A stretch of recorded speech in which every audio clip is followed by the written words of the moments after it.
Tonight on CTV News at 6, the Alberta-Ottawa Energy Agreement put to a vote. The Premier keeps her eyes on the pipeline prize while Parliament argues. I wouldn't take whatever outcome there is as any indication other than some politics that are happening. Argyle Opportunity imagining the possibilities when the old velodrome is demolished. I've heard interest already from soccer and different groups, but who knows, maybe there's something we haven't even considered. And Facebook Find. A time machine for sale. When you travel into time, you never know what you're going to land on. Yeah, it was cold today. It'll be cold again tomorrow, but the real deep freeze starts on Thursday.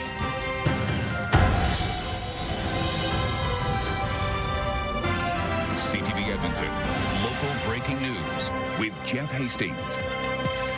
Good evening. The federal Liberals have rejected a non-binding opposition motion on Alberta's energy agreement with Ottawa. Liberal MPs say Pierre Poilievre is playing games, while the federal Conservatives say this shows the Liberals don't actually want to build a pipeline. CTV's Miriam Valdez-Carletti joins us now. And Miriam, Premier Danielle Smith has also weighed in. What did she have to say? That's right, Jeff. Well, Premier Smith says regardless of the outcome of the vote, she and Prime Minister Carney are committed to implementing the terms of the MOU. What I do hope is that no matter what political party anyone is in, that ultimately we'll all be able to support these kinds of major nation-building projects. Premier Danielle Smith isn't letting a vote in the House of Commons deter the province from moving forward with a pipeline.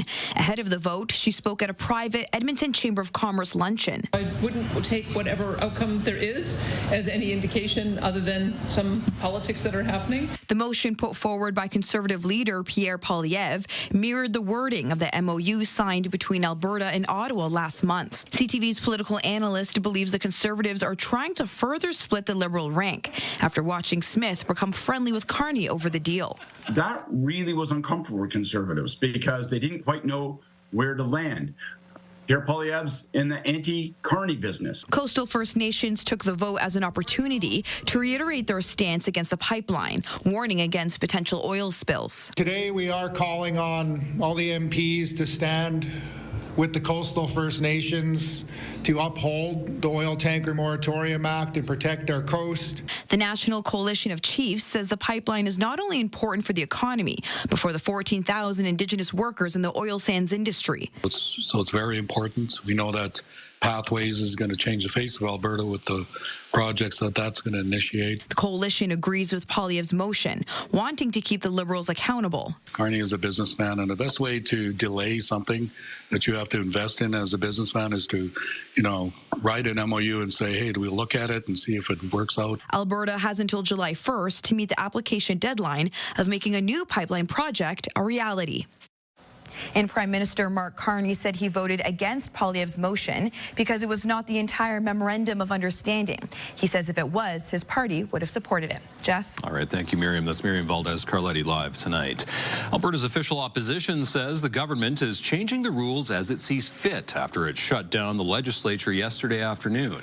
The motion has been made to adjourn until 7:30 tonight. All those in favor, please say aye. Aye. All those opposed, please say no. No. The ayes have it. A division is called. Ring the bells. The decision meant NDP and independent MLAs couldn't ask questions of the government, make or advance any motions ahead of the legislative break. It came after the UCP proposed moving the debate over two of its bills up earlier. To change the schedule, there needed to be unanimous consent, which the NDP refused to provide. The UCP says the NDP has repeatedly asked for longer debate times. You can't have it both ways. You either have to choose one or the other. You can't argue that there isn't enough time to argue in this legislature and at the same time decline the opportunity to have more robust debate on those bills. That sounds to me like the rhetoric of bullies that say, we're going to take away your time to talk about what you want to talk about, but we're going to blame you because you didn't want to talk about our government business. Private members' business, whether it's bills, written questions and motions for return, or private members' motions like Sarah Hoffman's, are a key part of our parliamentary democracy. UCP MLAs said they spent the afternoon preparing for the debates they wanted to move earlier. Those ended up going until after midnight. A Lloydminster man had his gun seized and is facing a hate charge after RCMP say credible threats were made towards identifiable groups of people. Police say last week they executed a search warrant at the 38-year-old man's home. They seized multiple firearms as well as hate-promoting items such as a Nazi flag. The man was charged for illegal possession and unsafe storage of guns as well as willful promotion of hatred. He's scheduled to appear in court next month. In southern Alberta, RCMP are investigating several instances of hateful graffiti in Brooks. Police say white supremacist messaging and images have been spray painted mainly on city infrastructure. They say there have been 9 incidents since October the 1st. They're asking anyone with information to contact them. A Sherwood Park man has been charged with possessing and sharing child pornography. 43-year-old Kenneth Dupe was arrested last week. He was released on conditions with his next court date in the new year. Edmonton police have charged a 21-year-old man with second-degree murder and attempted murder in relation to a stabbing early yesterday morning. Police were called to a home at 80th Street and 117th Avenue around 2 Monday morning. A 19-year-old man received first aid at the scene but died. An autopsy determined he was killed by a stab wound. An 18-year-old man was also attacked. EPS says the victims and the suspect knew each other. Traffic headaches caused by Valley Line LRT construction should lessen with the project reaching another milestone. 104th Avenue is now fully open with 2 lanes of traffic going each way. Eric DeCash reports. A slippery, wet day for drivers getting used to new traffic patterns on 104th Avenue. I think it's a disaster as far as traffic goes, but we'll see what it's like when it's done. I'm noticing that all the streets are cluttered right now on smaller lanes. I can't say what I want to say. It's been terrible. Some of the congestion drivers have gotten used to should ease up this week. On Monday, 104th Avenue grew by a lane each way. Traffic will flow. It was down to 1 lane. You couldn't even turn. You still can't turn left off here onto a main road. If there's 2 lanes, it's going to be a lot better. The stretch of 104th from 105th to 121st Street has been down to 1 lane for LRT construction since April. This portion's completion signals another milestone for Marigold, the contractor responsible for building the Valley Line. We've delivered 2 seasons worth of work in 1 season, which we believe significantly reduces the impact on residents and on the businesses. Marigold says construction work that affects traffic has now wrapped up for the year. That work will resume in April. The company's goal is to start testing the tracks by next November. What we have now is the final alignment. So there's nothing more is going to open. It'll get a bit tidier. There'll be some landscaping and that kind of thing. But this is the intent. The city's intent for the project. The only difference now is there's going to be a railway through the middle. I don't know. You've got the LRT running in the middle. Time will tell to see how traffic actually flows. By the end of the year, 60% of Valley Line construction will be complete. Eric DeCash, CTV News, Edmonton. After nearly 5 decades, the velodrome in Argyle Park is coming down. City Council has approved money to demolish it next year. As Jeremy Thompson reports, some city councillors are already imagining what could replace it.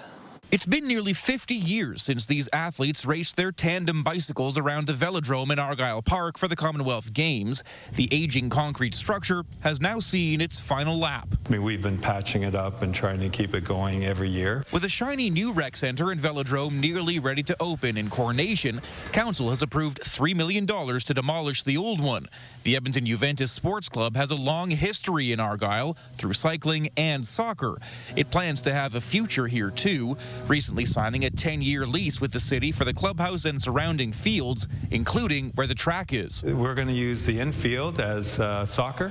We're going to put soccer in there, set up our gear, and just leave it. It's almost a full field in there. It's quite a big track and quite a big space. And once demolition happens, maybe turfing it and maybe doming it. Who knows? The demolition unlocks some opportunities for us to think a little bit creatively here. Area Councillor Michael Jans sees a lot of potential. It's just off Argyle Road. It's close to the Valley Line LRT. It's close to the BMX track. It's at the mouth of the Mill Creek Ravine. It's a very beautiful prime location in our city. Councillor Reid Clark says sports facilities of all kinds are bursting with bookings, and there's a particular need for high-level soccer space and cricket pitches. What we have right now around the city is not great. They're actually going outside our municipality and using space there that's not ideal. So if that could turn into, soccer and potentially cricket, I think there's a big opportunity there. Argyle Park already sees plenty of use. Along with the velodrome, it's home to a rugby club, a BMX track, a community league and Japanese association, not to mention the ball diamonds that can easily fill the existing parking lot on a summer weekend.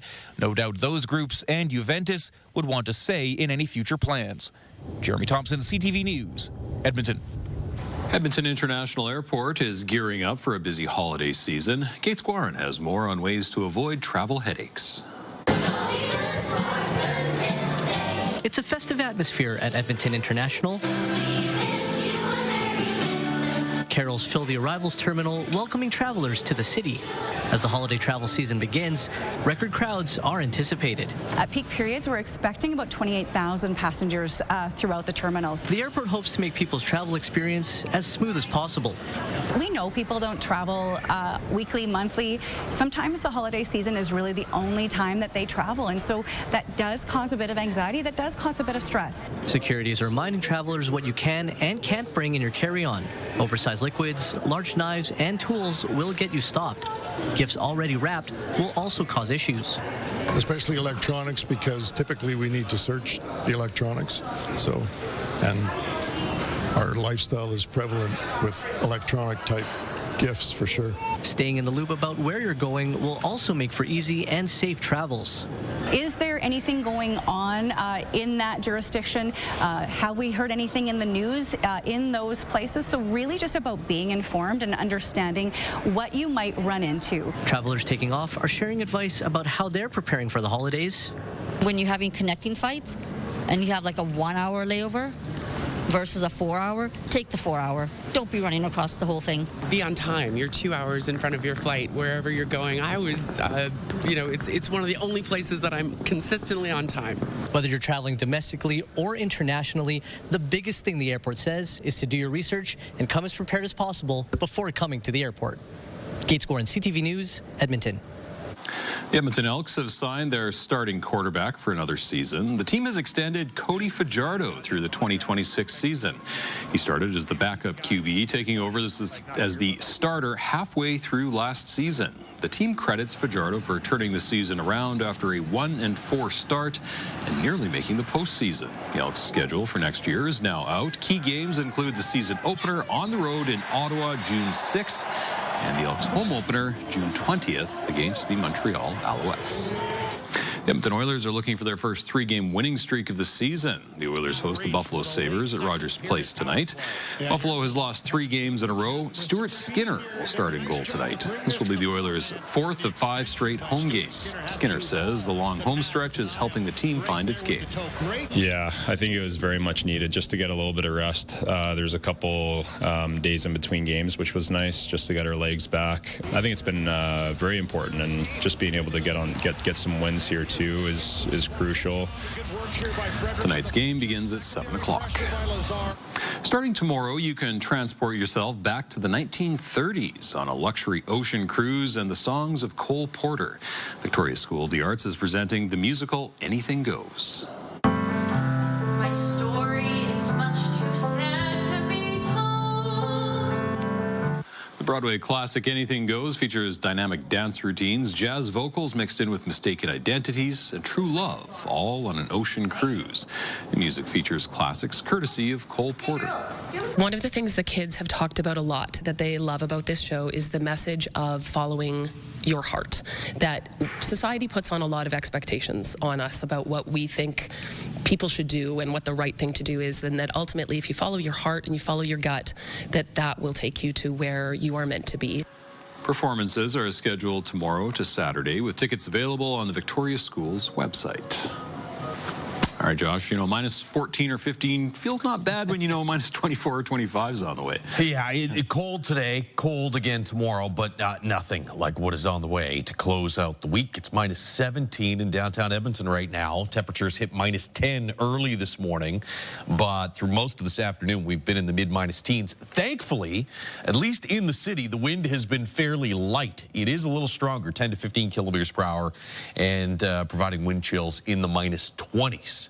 Off to the north and south of the city. I think we'll get to about minus 20 here later on this evening, and then temperatures after midnight should actually start to climb a little bit. We'll get to about minus 9 or minus 10 for a daytime high tomorrow. That's still a long ways off the average. Average, as you can see, is minus 5. Had a few flurries in parts of the city earlier in the day, and you can see we've got a little bit of snow falling east of Edmonton right now, as well as off to the north in the Westlock area. It's not part of any big system coming through, but we'll continue to see a few scattered flurries in parts of central and north central Alberta, and then some heavier snow in the Peace River region. Snowfall warning in effect for that area. We could see some heavier snow late tomorrow night, but through the day tomorrow, just cloudy skies with maybe a couple occasional flurries early to mid-afternoon. Look at those temperatures, minus 20 about 9, 10 o'clock tonight. By midnight, should see temperatures up around minus 16 or minus 17 and minus 12 tomorrow morning. Your daytime high tomorrow comes in around lunchtime, and then temperatures start to slip through the afternoon. Thankfully, the strongest wind will be in the morning, and then the wind will back off through the afternoon hours. Here's your 10-day trend. Look at these temperatures tank. Minus 9 tomorrow, but in the minus 20s for Thursday, Friday, Saturday, and probably Sunday as well. A closer look at that and the moderation next week in just a few minutes. Okay, thanks, Josh. Still ahead on CTV News at 6, railway plan. We really want this to be a functional train that gets people to work. A new passenger rail service from Calgary to Banff is one step closer to reality. Also ahead. After a few weeks of monitoring, we decided to intervene and take her into care. A rescued hummingbird is regaining her strength in an Alberta wildlife shelter.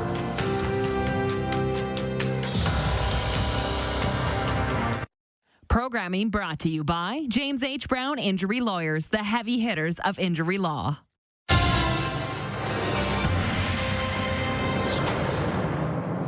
A long-anticipated Calgary to Banff rail project could be closer to reality. The project's proponents have submitted the line to Ottawa's Major Projects Office in hopes of getting a fast-tracked approval.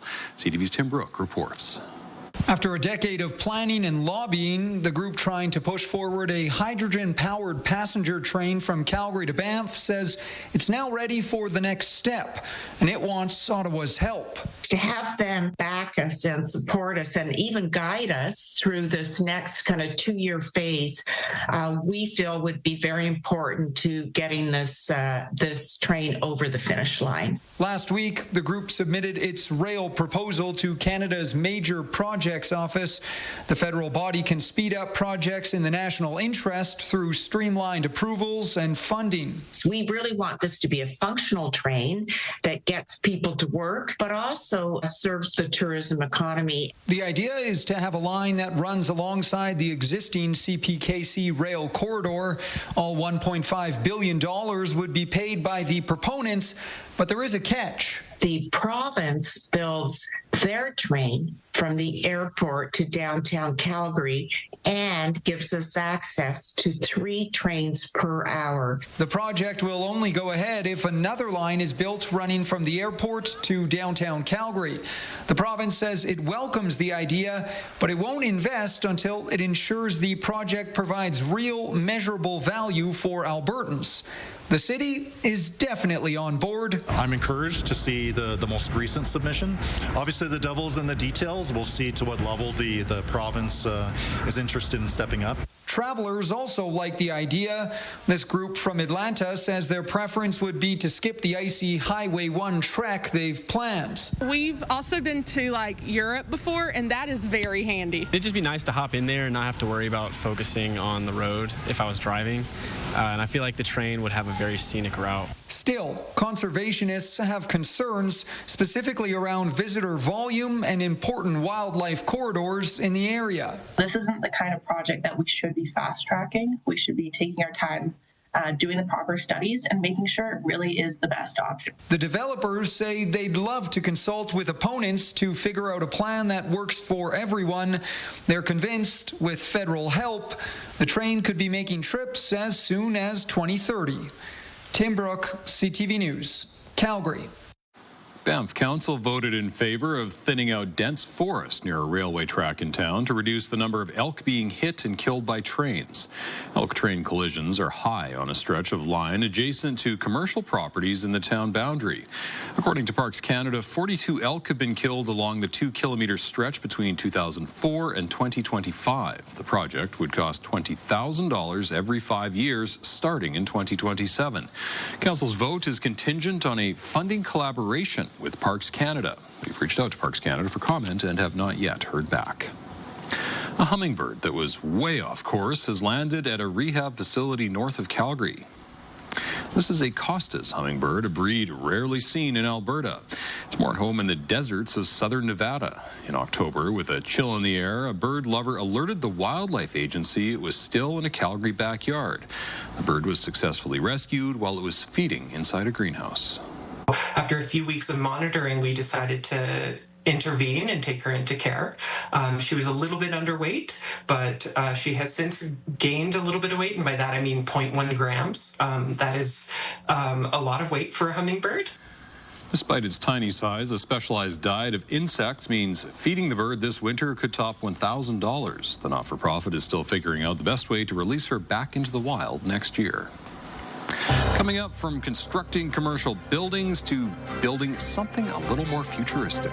It's fun to build stuff that's kind of whimsical or, a little bit off the wall. An Alberta man is ready to sell this homemade time machine. Not bad temperatures tomorrow. I mean, it'd be below average, but not as bad as what's coming. We've got some heavier snow potentially late tomorrow night, and then the deep freeze settles in. All those details after the break. Programming brought to you by Century Casino. 3 great locations: Edmonton, St. Albert, and Century Mile. Programming brought to you by James H. Brown Injury Lawyers, the heavy hitters of injury law.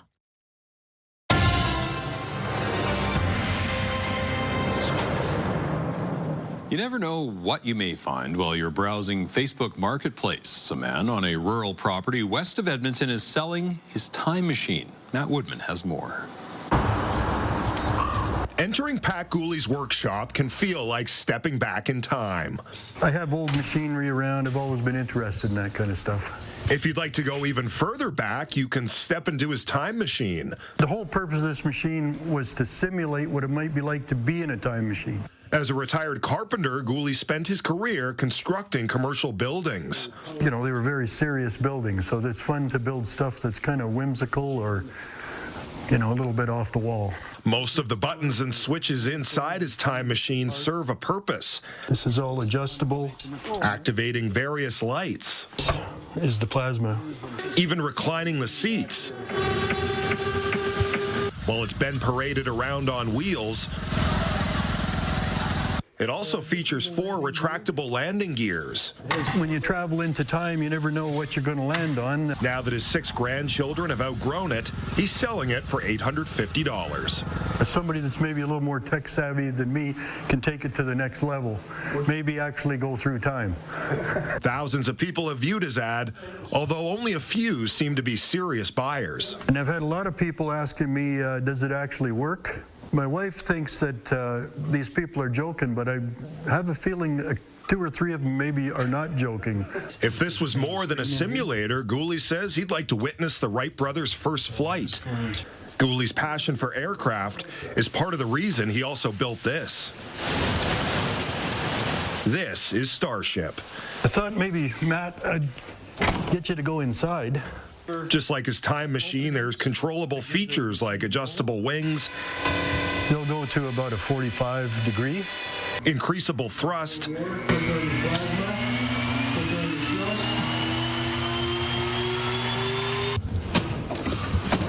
shootable lasers. What are you thinking when you sit in there? I'm thinking I want to put in an offer, Imagine rolling into work in this thing. Yeah. And with this, you'd only be on time. Gooley Gooley says he'll eventually put his Starship on the market too. What's in store for his next build? Only time will tell. Matt Woodman, CTV News, Glen Nevis, Alberta. Do you think he'd let us borrow the machine to go to the other side of the cold snap? Or back to early November? Or back to, no, the other side. There's closer to Christmas. That's fun. No, I don't think that's going to happen. Wishful thinking. Take a look outside. I think temperatures are going to moderate a little bit by early next week. We'll talk about that in a little more detail in a second. It's minus 17 right now. Thursday, Friday, Saturday are probably the worst of it. River Valley Skycam is brought to you by Action Furnace. Fixed right or it's free. Cloudy skies in most of the city right now. We do have some snow. Just off to the east, minus 24 in Fort McMurray. It's minus 22 in Grand Prairie. Red Deer's at minus 16. Yesterday, Red Deer hit 6 degrees for a daytime high. Big drop. You'll warm back up to about minus 3 for a daytime high tomorrow, though. It's minus 17, little bit of a breeze. Wind chill in the minus 20s here. Minus 30s. Though for Slave Lake, Fort McMurray, Cold Lake, Lloydminster, wind is up around 15 to 20 kilometers per hour in those areas. Wind to be even stronger than that, gusts closer to 100 kilometers per hour in parts of southwestern Alberta. So wind warning there, and this is a snowfall warning. You've already had a bunch of snow in this area since Sunday, and another 10 to 15 centimeters by the end of the day tomorrow. You notice that warning does not include Grand Prairie. You'll get some snow in Grand Prairie, it just won't be as heavy as what areas further north we'll see. Get some snow falling here. Keep this in mind. If you're traveling or you're going to head out in the next little bit just off to the east and southeast of the city, you're probably going to run into some snow in through these areas, and then up around Westlock, just some light snow there. Here in the city, looks like for the most part just cloudy skies, and this is not part of a big system set to go through, so it'll just be some brief occasional light snow. There's an area of low pressure that'll start to push some heavier snow into the Peace River region through this evening and overnight tonight. Heaviest of the snow comes down overnight and through the first half of the day tomorrow. You see how Grand Prairie is kind of getting grazed on the southern edge of that, and here in Edmonton we're on the southern edge of most of that snow through the day tomorrow as well. So just cloudy skies, occasionally maybe a few flurries, but no heavy snow until late tomorrow night, overnight, and into the early morning hours of Thursday. This is probably a good 2 to 5 centimeters at least for the Edmonton area. I mean, there might be some pockets here close to the city where we get closer to 10 centimeters of accumulation. That should all be out of the Edmonton area by about 7 or 8 o'clock Thursday morning. So there will be fresh snow on the ground when you wake up. Depending on how early you head out for the morning commute, it may or may not still have some snow falling. There's your sunny breaks by Thursday afternoon as the Arctic air starts to sink in. So minus 20 later on tonight. Temperatures climbing overnight. Get to about minus 9 by lunchtime. And a gusty start to the day, but I think by midday that wind will back off. Temperatures will also start to fall through the day, and then you get that heavier snow tomorrow night into early Thursday morning, and daytime highs in the minus 20s here, mornings in the minus 30 range Friday, Saturday. And we will see some moderation, I think, early next week. There's some uncertainty with just how much warmer it's going to get by Monday, Tuesday. At this point, I think we're probably still cold, just not as cold as Thursday, Friday, Saturday. Thank you, Josh. Coming up, the Carney government making changes to Canada's criminal code. I've spent the last 2+ decades advocating for a lot of the changes that have been proposed today. Protecting children and increased punishment for gender-based violence, and what the United States of America chooses to do through its national security strategy is its choice. What we intend to do here with a new Canadian national security strategy is our choice. Defending Canadian sovereignty as America's worldview changes under Donald Trump. Programming brought to you by Basement Systems Edmonton. Contact us today for all things basementy. Programming brought to you by Action Furnace. Fixed right or it's free.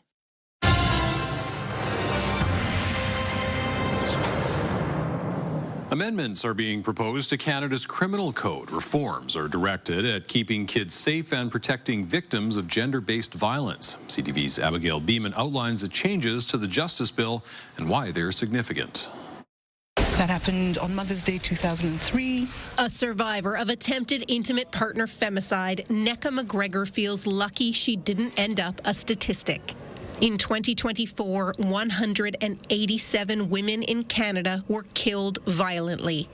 I've spent the last 2+ decades advocating for a lot of the changes that have been proposed today.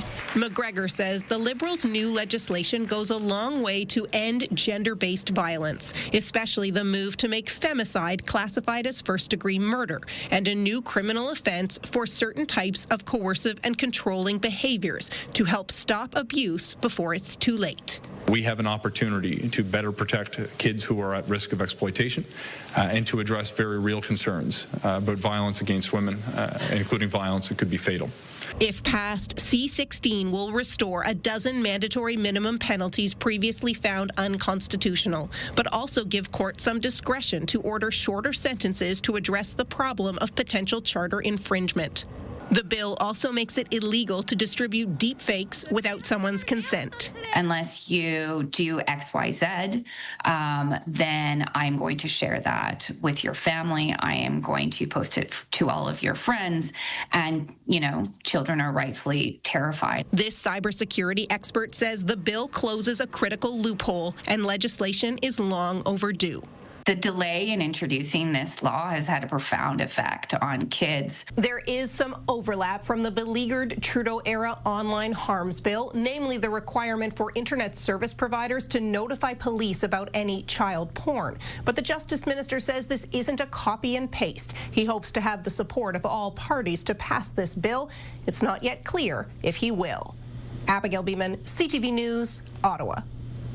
The new U.S. national security strategy released by the White House is raising concern among Western allies. The document weaponizes trade to, quote, restore American preeminence. CTV's Judy Trin has Canadian reaction and why some security experts are viewing this as a hostile document. 3 government ministers present to announce a nearly $3 million investment in military satellites. These are not just defense assets, they are nation-building assets. The satellites will be built and operated in Canada and used to surveil the Arctic and potential incursions from foreign threats.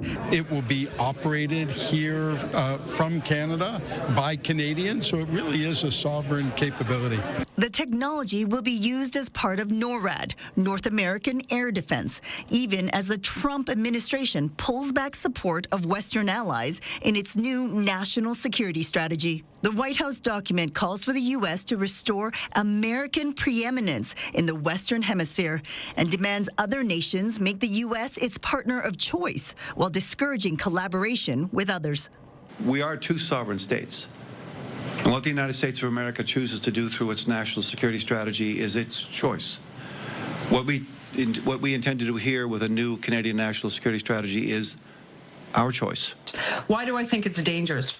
Canada's former ambassador to NATO says the strategy could be viewed as hostile, that it lumps Canada in with Latin America, positioning it as a vassal state, existing only to further American interests. It's a kind of coercive economic nationalism throughout the region, focuses on buy American. We're going to push out competitors out of your markets because we're going to be the preeminent power in the region. The 30-page document only mentions Canada once. The strategy seeks to weaken China, but also calls for Europe to stand on its own 2 feet. The Kremlin says the American security strategy aligns with Russian policy. Judy Trin, CTV News, Ottawa. A Royal Canadian Navy sailor has been pulled from the stormy sea off the southern tip of Vancouver Island. The coordinated mission was captured by cameras above. CTV's Brendan Strain reports. He just waved his hand up. He is alive. It's words of relief after an exhaustive search of the waters near Bentnick Island on southern Vancouver Island. 2 vessels en route and 1 chopper in the hover over top. A Canadian sailor conducting a training exercise was thrown from the rigid hull inflatable boat he was in during last night's storm and couldn't immediately be located. Gusting up to 30 knots, it was a harrowing experience for the sailor. At 2:43 yesterday afternoon, the Joint Rescue Coordination Center got the man overboard call, launching a large-scale search. We have multiple vessels moving to the position. Involving a Kingfisher search and rescue plane, 2 Orca-class vessels, a pilot boat, frigate HMCS Regina, as well as 3 helicopters. I see a heat source in the water. It's dark as well, near the flare. The Cyclone helicopter, the CH-148, was the one who spotted the member in the water. That was at 5 p.m., as rescue crews had almost completely lost daylight. There's a boat and helicopter picking him up as we speak. The crew of that Cyclone helicopter then directed the pilot boat to the man, who was only wearing a dry suit and a life jacket. That would have put him at about 2.5 hours in the water at least. It is an emotional event. We know that one of our sailors is missing at sea. The man was taken to shore, then transferred to the care of paramedics that were standing by. The sailor is in stable condition. The commander of Maritime Forces Pacific says last night's rescue thankfully ended in a successful mission. You can imagine it was cold, it was worrisome, so I think the sailor is in a little bit of shock. Very harrowing experience. And couldn't be prouder and more grateful for the effort that was put forth by everyone last night. This is not just the Navy or the Air Force or the Coast Guard. This was a maritime community response. Every sailor at sea knows how harrowing life can be, how challenging life can be, and so I really appreciate that combined response of everybody last night who saved the life of a Royal Canadian Navy sailor. 6587 standing down, and nice job all around. Brendan Strain, CTV News, Esquimalt. Still ahead, looming strike deadline. They're trying to replicate roughly the same deal as they can that Air Canada pilots achieved. The most recent offer on the table for Air Transat pilots, also ahead. We will be completely silenced and cut off. World first legislation barring Australian kids from social media begins. Help us build a mountain of toys. Donate today at ctvedmonton.ca.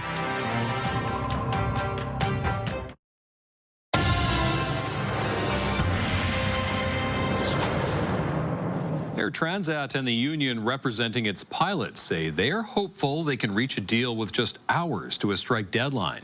CTV's Heather Wright has more on the last-minute negotiations and the efforts to get passengers home. Air Transat check-in counters quiet today as the clock ticks down to a possible pilot strike.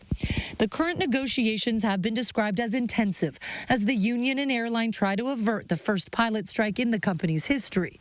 Air Transat says it has improved its most recent offer to the union and is encouraging them to accept it. As an example, for a senior captain, top scale, year 5, we're looking at over $100,000 pay increase on a yearly basis. So this is a significant, very generous offer that we've made. Air Transat's 750 pilots are represented by the Airlines Pilot Association, the union that negotiated last fall's deal for Air Canada pilots, which included a 42% pay bump.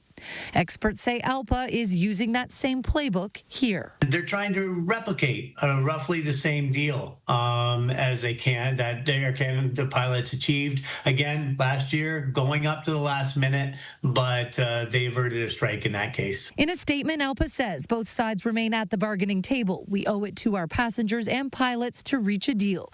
We are committed to negotiating a fair and modern contract that will bring stability to our pilots and our airline. Air Transat has not turned an annual profit since 2018, and if the pilots do strike, some wonder how long the airline could survive. This is, in my opinion, an existential crisis for Transat. Transat may not survive if it goes on strike. This afternoon, Air Transat announced it would be canceling a second wave of flights, bringing the total today to 12, with another 6 flights already canceled for tomorrow. Heather Wright, CTV News, Mississauga, Ontario. Looking at the markets, the Canadian dollar closed at around 72 cents U.S. Oil was down 63 cents, finishing the day at $58.25 U.S. a barrel. Gold gained $18.50 on the day. The TSX up 74 points. The Dow Jones down 179. Microsoft says it is spending $7.5 billion in Canada over the next 2 years. It's the latest in a series of worldwide artificial intelligence infrastructure commitments by the company. Microsoft says its overall estimated investment in Canada now totals $19 billion from 2023 to 2027. New data capacity under the latest funding will start to come online next year. Microsoft also says it will launch a dedicated threat intelligence hub in Ottawa Ottawa to focus on cyber and AI security. Australia's social media ban for children under 16 is now underway. This world-first legislation bars kids from major platforms like TikTok, Instagram, Snapchat, Facebook, X, and Twitch. There are mixed feelings from Australian teens regarding the ban. One is challenging the new law in court. We will be completely silenced and cut off from our country and the rest of the world with this ban. Other Australian teens are in favor. I think it's actually going to help a lot of people's mental state, the younger children, because a lot of people around my age really suffered mentally with bullying and all these different peer pressures. Platforms that fail to remove youth accounts will face fines up to the equivalent of about 46 million Canadian dollars.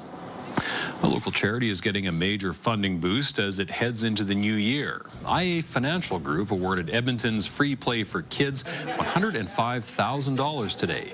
Free Play for Kids was chosen among hundreds of applicants. It provides inclusive spaces for kids to play. It also holds nutritional literacy and food classes. We got to cover at least half of our food budget for the next year, so that's massive. We don't have to worry about 50% of our budget. Yes, that's great. So now we get to feed almost, 1,000 kids within the year. This is the 9th year IA Financial Group has held a philanthropic contest. This year its focus was charities addressing food insecurity. Still ahead, a pawnbroker inspired by the man in red. People go, oh, give me a ho-ho-ho, and you go, for some reason I can't do it unless I'm in my suit. How a seamstress helped this Canadian business owner make his community a little more merry. Stay with us. We've got another great night of entertainment coming up right here on CTV, starting at 7 with E-Talk.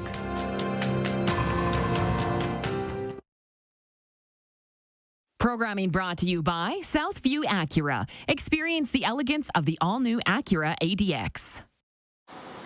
Santa has helpers all over the world figuring out what kids want for Christmas.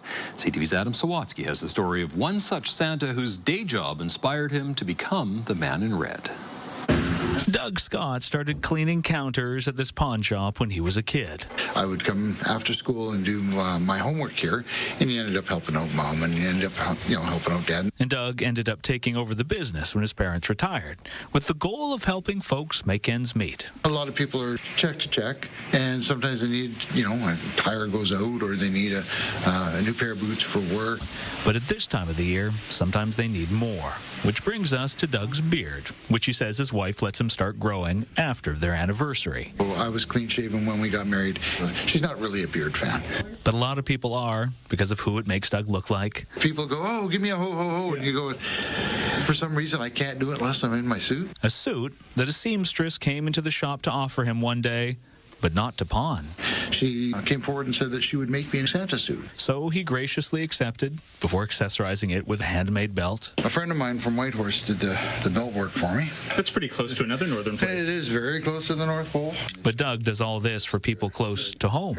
Has been for more than 30 years. I'm now to the point where little kids that were on my lap are bringing their children to me. But the best thing, instead of charging a fee for the more than 20 events he appears at every season, Doug requests that a donation be made to the Santa's Anonymous Children's Charity. Always brought up that the community supports us, we should support the community. And Doug has found that when you focus on giving over getting, it recharges your batteries. It really does.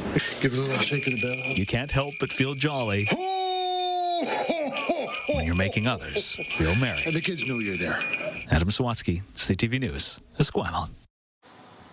We'll get to about minus 20 here around 9, 10 o'clock tonight, and then tomorrow morning should be in the mid-minus teens. A high of minus 9 around lunchtime tomorrow. Some snow late Wednesday night into early Thursday morning, and then the deep freeze sets in with temperatures stuck in the minus 20s for a couple of days. Mornings around minus 30 Friday and Saturday. All right. Doesn't sound that bad, does it? Yeah, it does. Yeah, You're right. It does. You're right. All right. Thanks, Josh. You try to play mind games with me? Yes. Good night, everyone.